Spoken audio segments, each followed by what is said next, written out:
नमस्कार. आज चॅलेंजचा डे 3. आज वेगळं असं काही नाही, नेहमी जे असतं तेच. मला वाटलं नव्हतं, की पहिल्या व्हिडिओला तुमचा इतका चांगला प्रतिसाद मिळेल. तुम्ही केलेल्या कमेंटमुळे, सपोर्टमुळे अजून उत्साह आला आहे. खरंच थँक यू आणि इथून पुढच्या व्हिडिओजना पण असा सपोर्ट राहू द्या. माझ्या फोनचा कॅमेरा क्वालिटी इतकी चांगली नाही आहे, तरी पण जमेल तसं मी चांगला करण्याचा प्रयत्न करते. नेहमीप्रमाणे लवकर उठून घरची कामे आवरली आणि माझं सगळ्यात आवडतं काम म्हणजे झाडांना पाणी घालणं.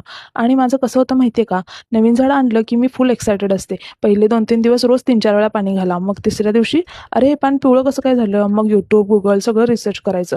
ही झाडं पण आपल्यासारखीच असतात ना, जास्त प्रेम केलं तरी प्रॉब्लेम आणि कमी केलं तरी प्रॉब्लेम. तुमचंही असंच असतं का? कमेंट करून मला नक्की सांगा.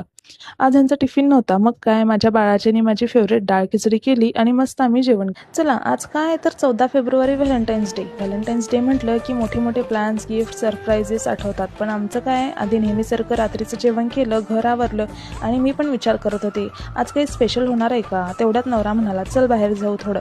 मग आम्ही बाहेर गेलो. रस्त्यातच त्यांनी अचानक आईस्क्रीम घेतली आणि माझ्या हातात दिली आणि म्हणाले, "हॅपी व्हॅलेंटाईन्स डे." माहिती आहे, महागडे गिफ्ट्स नव्हती, फुलांचा मोठा बुके नव्हता, पण त्या एका आईस्क्रीममध्येही खूप काही सामावलं होतं. लग्नानंतर प्रेम असंच असतं का? शांत, साधं पण खरं. तुमचा व्हॅलेंटाईन डे कसा होता? नक्की मला कमेंट करून सांगा. उद्या भेटू. तोपर्यंत बाय बाय.